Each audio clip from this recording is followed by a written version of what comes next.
ខ្ញុំមិនយល់ថាខ្ញុំធ្វើអីខុសពួកលោកចោទប្រកាន់ខ្ញុំថាខ្ញុំធ្វើបាបមនុស្សស្រីបង្ខំចិត្តគេហ៎ពួកលោកដែលសួរគេទីថាគេពេញចិត្តដែរទីដែលសួរគេទី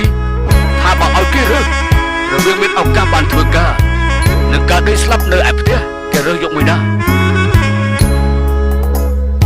ពួកលោកមិនដែលលំបាកនឹងណា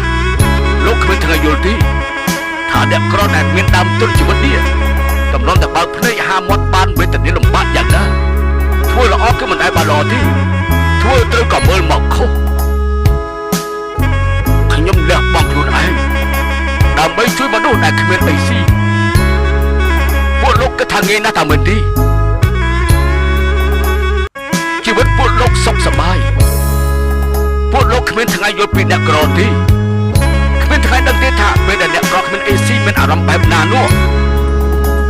ពួកលោកបានត្រឹមតែអង្គុយជាអង្គុយស្ដីថាមិនចេះរកស៊ីគឺនេះអីនេះហើយវិធីការរកស៊ីរបស់ខ្ញុំពួកខ្ញុំធ្វើដល់ស្លាប់នេះហើយពួកខ្ញុំវាខកអីទៅស្រីអស់នឹងវាលុបខ្លួនហើយវាយកលុយមកចិញ្ចឹមកូនចិញ្ចឹមពុកម៉ែវាពេលអស់សភាពវានៅសល់ចំណែកនៅសល់បានទៀត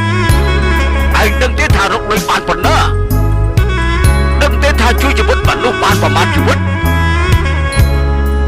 នេះទៅវិញហើយនេះគឺជាការលះបង់ពិតប្រាកដពួកឯងគ្មានថ្ងៃយល់ទេ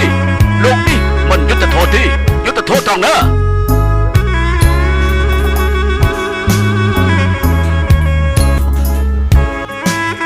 ខ្ញុំព្រមទទួលទោសគ្រប់ពាក្យចោទប្រកាន់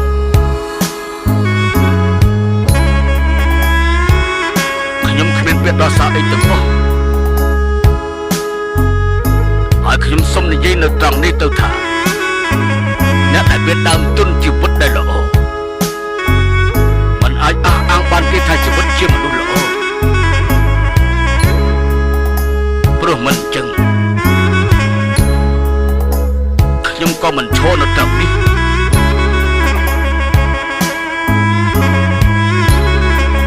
ខ្ញុំរើផ្លូវដើរខុស